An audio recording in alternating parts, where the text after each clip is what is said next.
قال تعالى وهو يحسم الامر حسما ويجزمه جزما والذين هم لفروجهم حافظون الا على ازواجهم او ما ملكت ايمانهم فانهم غير ملومين فمن ابتغى وراء ذلك فاولئك هم العادون.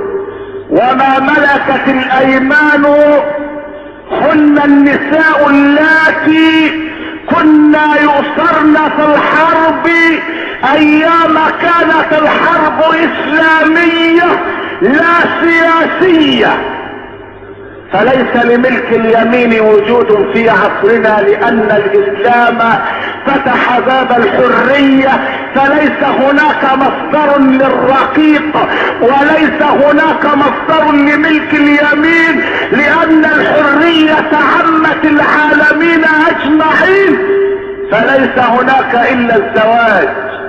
فاذا تعذر الزواج فليس الا الصيام والرياضة البدنية والرياضة الروحية، اما ما عدا ذلك فهو باغ ومعتد على حدود الله.